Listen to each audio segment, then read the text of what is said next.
Hi there. I am Jennifer Elizabeth Masters. I'm a soul sculptor. And I'm a former worrier. I am a former anxious and depressed person.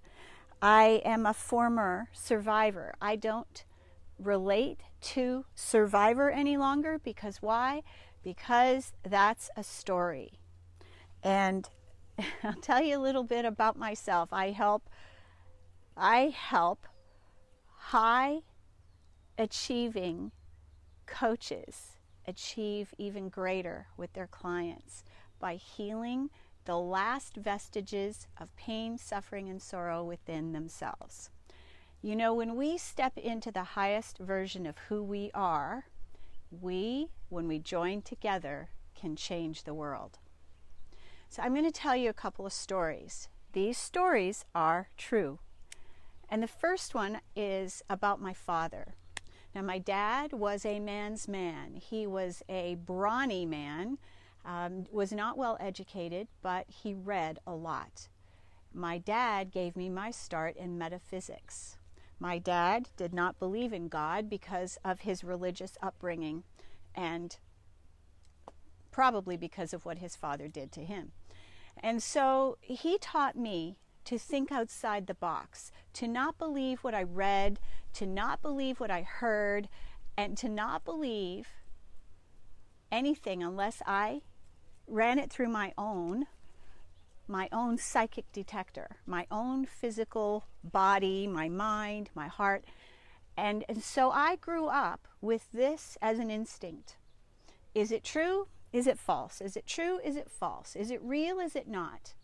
But I want to tell you more about my dad. So my dad loved the ocean. He was an adventurer. He loved to travel, and although he never made a ton of money, he managed to amass quite a bit. He put money aside, and my mother, now at 98, she has not a care in the world because my dad took care of her. He saved money, and he put money aside. And there were a lot of great things about my dad. The other thing about him was that he raised a vegetable garden, and it was a lot of work. Now, us as kids, we hated it. We hated working in that vegetable garden. We didn't like the hoeing. I was a hoe back then. We didn't like the hoeing, we didn't like the weeding, we didn't like the planting. All we liked was the eating. We didn't want to do any of the work to get it. But what I will tell you is the work ethic that he instilled in us, all of us, has led to us all be, pretty productive beings, and to learn to think for ourselves, to learn to grow. So I had a landscape business for 11 years. It was called For Heavenscapes. One of my brothers became a farmer. My other brother has a beautiful garden, a beautiful yard, and my little brother, although he's in the tech industry, has a gorgeous garden. So all of us learned how to connect with the earth in a big way. So back to my dad and the story about him. So I remember he used to go to work, and he worked shift work, and he would read the newspaper cover to cover every single day that he worked. He had plenty of time to read. He'd get his job done, and then he would read the newspaper. And then he would come back and disseminate what he learned from the newspaper to all of us. And I always was the one that had discussions with him. For some reason, he and I would engage. Everybody else was like, oh, I don't care what he says. I don't care what he's talking about and about this subject and that subject. But what I will tell you is he would come home with the latest discoveries. What caused cancer?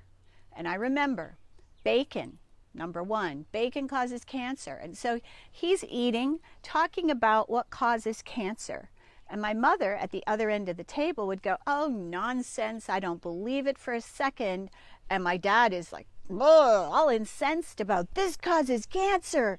Although he taught me to not believe what I read. He was believing what he read in the newspaper. Consequently, because he believed it, because he ate those beliefs, because he imbued his food with the belief that food causes cancer, what did he end up with? Leukemia.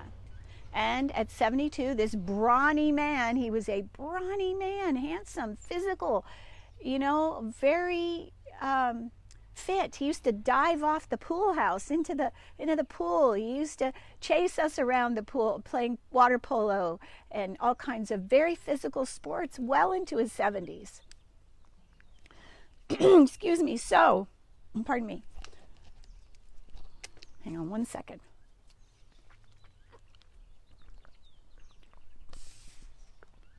So, my dad, hold on one sec. I am going to move my microphone so that you're not listening to me cough. Pardon me. So, my dad ended up with leukemia, and my mother, because she didn't take it on, she didn't believe it, she sent that thought away. That's not part of my reality. She didn't say those words, but basically, oh, that's nonsense. I don't believe it. I don't believe it. What we believe governs our world. If you believe you're going to die of COVID, you will die of COVID. Do you hear me? We need to monitor our thoughts, and we need to keep clear, calm, and out of fear. And this is what I help people do. I have cleared people of the virus, COVID. I have healed them so that they didn't have to go to the hospital. So this is part of what I do. I have healed people of suicide ideation so they never have gone there again, cleared depression. But I also unplug people from mass consciousness. And when we are tapped into the mass consciousness of fear, we pick up what everybody else is thinking, what everybody else is feeling. We wake up in the morning fearing, and we are afraid. It doesn't happen to me because I'm not tapped in. I unplugged myself back in 2007, and I do it for my clients. I do it for my spiritual family. And I'm about to offer this Wednesday night. If you're interested, get cleared of the mass consciousness of fear. I'm going to have a Zoom call for those interested. And what else are we going to do? I'm going to help you shift your thinking. I'm going to help you shift your beliefs. I'm going to help you change the world. We're all going to do this together because we all need to be on the same page. We all need to be impassioned about saving our world, making it better than it once was, not going back to what was normal. No, we all need to be way more conscious. We need to be careful about what we eat, careful about what we watch, careful about what we ingest with our eyes, with our ears, with our nose, with our hearts. We all need to take care. We all need to raise our vibrations, and we all need to be recognizing that no one out there is our enemy. You are not my enemy. And this is the thing. We've been separated by fear. Oh my God, she might have the virus. I can't hug her. I can't touch her. We need touch. We need hugs. We need love. We're humans. Do you think maybe that the powers, I don't have the other air quotes, the powers that be, do you think they might know that we need touch and we need community, and separating us makes us more fearful? Do you think maybe that that's part of what the program is right now?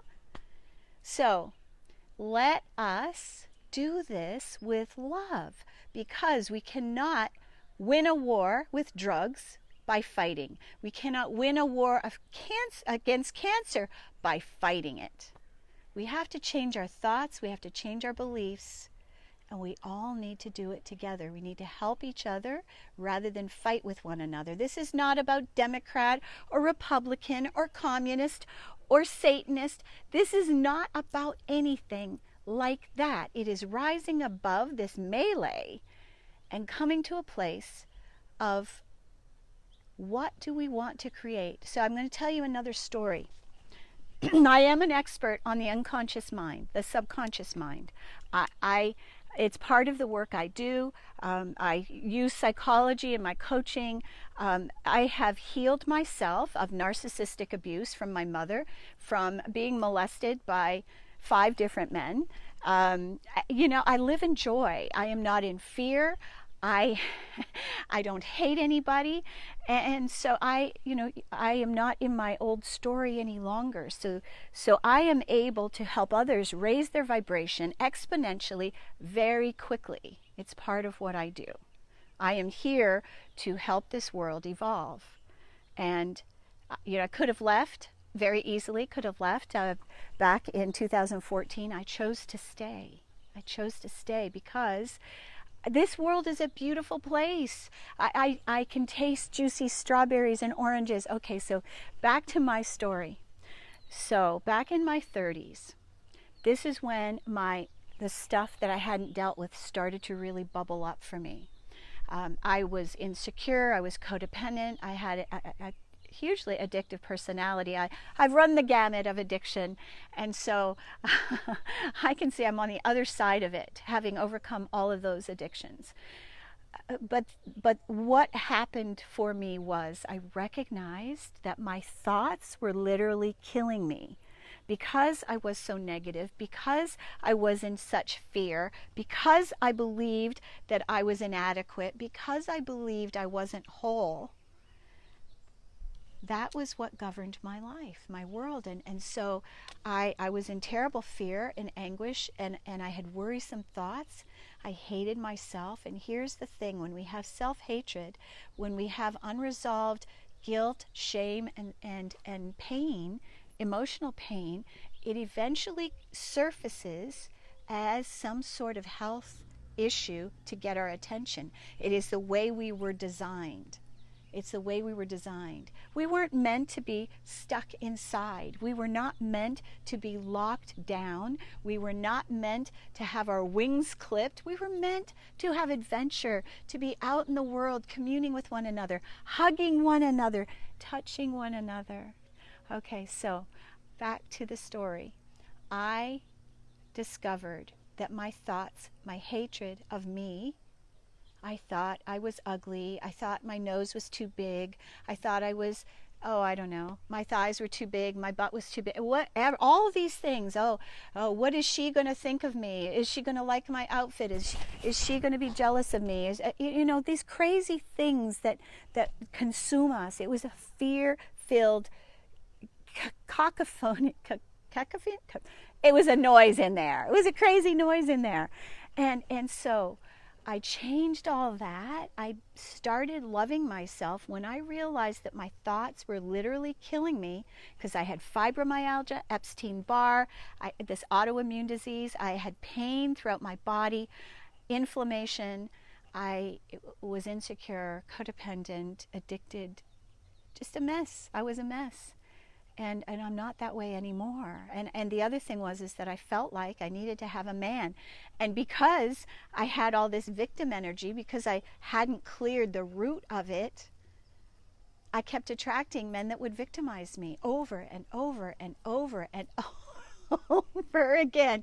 Why? I could have had a V8.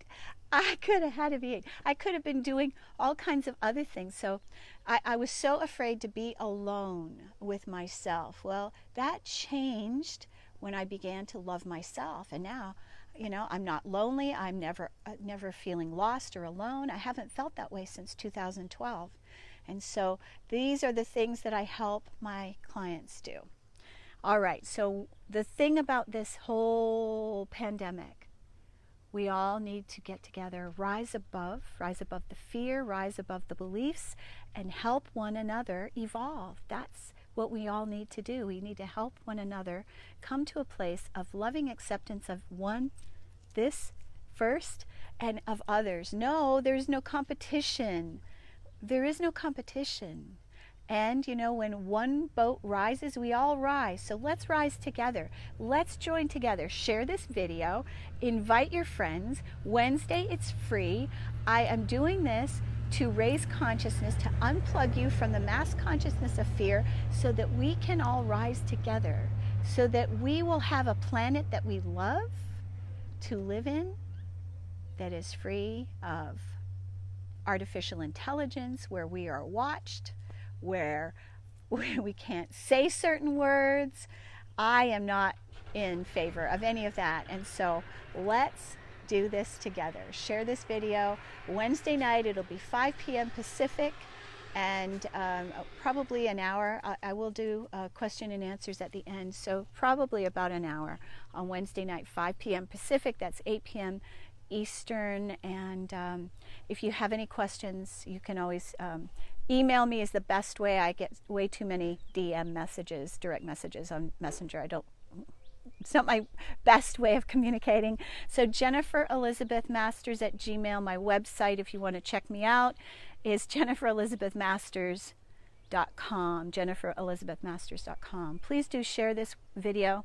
The whole idea is to rise above the fear, rise above the belief that we're all going to die, and let's do the opposite. Let's all live in joy and love, and join together, hold hands with one another, and let's all rise together. Won't that be amazing? Sending me, I'm sending myself love, I'm sending you love, and a big, big, big hug, a big hug. It has been so long since I've had one. So loving you. I got to go help my landlord open the pool. So I will see you Wednesday, and thanks so much for watching.